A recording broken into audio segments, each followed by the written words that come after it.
You ever buy a sales book, think it's gonna help you close more deals, only to find out halfway through it's full of fluff written by a guy who hasn't closed anything in 20 years? Well, in today's video, not only am I gonna share with you guys 4 sales books that are actually worth buying and reading, but I'm gonna pull out the best tactic I learned in each book to help you build your pipeline, book more meetings, close more deals, resulting in more money in your pocket. Fatter commission checks for you. And oh yeah, if you wait till the end of the video, I'm going to share with you guys my favorite business book of all time that's not even sales focused, because there's a tip I learned in this book that I've used Monday through Friday over the past 3 years to crush my quota as a tech sales AE at a Fortune 500 company. I was 6 months into my first ever sales job. We just wrapped up our team meeting and I was completely humiliated in front of the entire team by my sales manager. Matt, there's 2 days left in the month and you have no sales to show for it. What are you doing all day? I was sitting at my desk planning on spending my day getting my resume together when an old enterprise account executive walked over. He saw me hustling, but he knew I was struggling. He walked over to my desk, handed me this book, and said, read it. I read it within 3 days, and it flipped the switch inside of me. The book is New Sales Simplified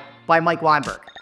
My problem wasn't getting conversations set up with potential customers. I did so much prospecting, cold calling, especially door knocking B2B businesses, that I got lucky. So I was getting conversations set up. But when I got to the table with that customer, I had no plan for the conversation. And because of that, the conversations were then led by the prospect, and that potential sale was derailed. Things changed when this book taught me how to structure the very start of my conversation with prospects to either A, give me the opportunity to close that deal then and there, or B, book a next step with the prospect at the end of the conversation. Here's one of my live call recordings, discovery demo calls with the prospect. Well, team, looking at the calendar, I have us down for an hour. I do not think this conversation is going to take 60 minutes, probably more like 30 to 45. But how are you both on time? Any hard stops I should be aware of? No, actually, I'm good. I have an hour free right now. Awesome. Here is what I was looking to accomplish in the next 30 minutes or so. Of course, want to get your buy-in and feedback towards this game plan. It's important, Hector and Jonathan, before I hop into the Mass 360 demo portal, that I first get a good understanding on how you folks are managing your mobile devices today, some of the challenges around that, and really what you're looking to accomplish with this project. That way, when I share out my screen, hop into the demo portal,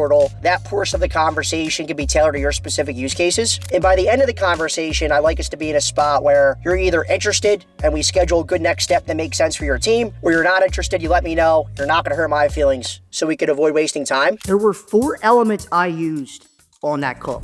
The first is time. If we have a meeting set up with a prospect and it's on the calendar for 60 minutes, but for some reason the prospect only has 30 minutes for that meeting, I need to know that at the very start of the conversation, because that is likely going to change the agenda, the goal, and the plan for that call. That's element number 1. Element number 2 is the goal. Clearly state what the goal is for that conversation. Element 3 is the agenda. What is the plan of that call? How do you plan to spend your time during that conversation to achieve the goal? And element number 4, which is oftentimes missed by 99.99% of salespeople, an upfront contract, an agreement between you, the salesperson, and the prospect at the start of a conversation about potential outcomes of that conversation. So what I'm telling the prospect with my upfront contract is, hey, we're not leaving this conversation without either getting a meeting booked, and if we're not getting a next step booked, it's because you're not interested. You are comfortable telling me that so we can avoid wasting time. Not only did this give me structure for my sales calls, but it showed the prospect, hey, Matt is a prepared salesperson. He's not going to waste my time. This is going to be time well spent because I know I have lots of other things to do right now. And also, a killer question I learned in the book New Sales Simplified by Mike Weinberg to kick off the conversation the right way. Chris, I'm curious. You're a super busy guy. Why did you agree to meet with me today? Killer question. Guys, New Sales Simplified is probably the most practical sales book out there. And if you are new to sales and you're asking me, hey, Matt, what's the book I should read? It's this one. What do you do when you can't get in touch with one of your top accounts or top prospects? Cold calls are not getting answered. Cold emails are not getting opened, let alone returned. What are you going to do? You're going to pick this book up, Get the Meeting by Stu Heinecke to get some inspiration. Here is me using inspiration from this book 6-7 years ago, a young Matt being creative, audacious. Phone calls are great, emails are great, letters are great. But what's going to stand out? These cupcakes are going to stand out. A customized flag is going to stand out. Heck, I sent this one president of a company a Pez. She was a Pez collector. She was missing one of the Pez. Sent her the Pez, got her on the phone the next day. This had a 100% response rate and a 30% conversion rate to a meeting. Another example I love is Dale Dupree's Empty Donut Box. Guys, Dale Dupree is a wizard when it comes to thinking audaciously, creatively to get meetings set with tough to reach prospects. Follow him on LinkedIn, read this book. Your pipeline and your sales manager will thank it. prospects could smell my commission breath through the phone, and that's why I rarely, if ever, booked any conversations on my connected cold calls.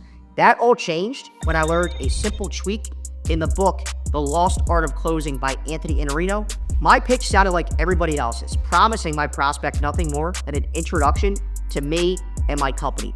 They don't care about that, and they shouldn't. To gain commitment of time, which is by far the hardest commitment to gain from a prospect, you need to promise value without a pitch. It might sound like this. Chris, it sounds like there's a bit of interest here. Would you be opposed to connecting on this when I'm not cold calling you completely out of the blue? I'll be prepared to share with you some of the top trends I'm seeing in your industry when it comes to mobile security. Whether or not you do business with us now or at some point in the future, you'll likely ask some different questions and make some different decisions because of it. By going about it that way, by saying, hey, I don't care if you do business with us or not. I have some important information to share with you, and you're going to learn something regardless if we ever work together or not, coupled with a no-oriented question will double your conversion rate on your cold calls. People are more willing to buy a product with a 4.1 star rating than a 5-star rating. And that is the whole premise of the book, The Transparency Sale. Think about it. 1 5-star rating, that's great. All 5-star ratings, that's suspicious. Every product, every service, I know we don't all like to admit it, has flaws. And if you're like me, I'm looking for it. I'm trying to hunt for those negative reviews because once I learn what the negatives are, I start to relax.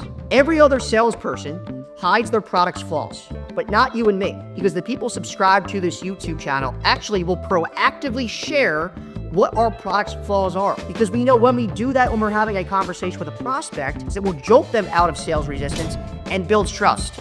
How I like to deliver a flaw with a prospect, let's say a use case where a problem pops up that I know my product can do but doesn't do a great job, and there's competitors out there that do. I'll stop in my tracks during that conversation and I'll say something like this. Chris, I'm not sure if this is gonna be a showstopper for you guys, but you mentioned you're trying to do X, Y, Z. That's actually not something we do a great job of. We can do it, but there are some limitations in terms of how we go about it. I'm happy to walk through what those limitations are. But there's a few other products out there, A, B, C, and X, Y, Z, that do a much better job.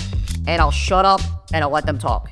When I started sharing my product's flaws on my discovery and demo calls, I started closing more deals and I started feeling better about myself, more confident during my sales conversations. It turns out honesty is a good sales strategy. Your price is too high. I need to think about it. How do you handle those common sales objections? Before reading the book, Never Split the Difference by Chris Voss, I was completely lost when it came to handling objections to move conversations forward. And the funny thing is, guys, this isn't even a sales book, but labeling is single-handedly the best and most important sales tactic I've learned in my career. It starts with the phrases. It sounds like, it seems like, it looks like. Labeling does two things. Number one, it demonstrates to the prospect you are actively listening, you hear them. And number two, typically a label will elicit more information out of that prospect. Matt, your price is too high. Chris, it sounds like you're comparing my price to that of a few other solutions you're looking at. Matt, we need to think about it. Chris and Molly, it sounds like you have some hesitations here. Best, most useful tactic I've learned, and I use it even when I'm not even getting hit with an objection. You could use this anywhere in the sales conversation if you need to elicit more information out of the prospect. Guys, if you like this video, I know for a fact you're gonna love this one. It's the exact script I use, word for word, during my sales discovery and demo conversations to have a 40% close rate over the last 3 years. Thanks for watching, guys. Appreciate it.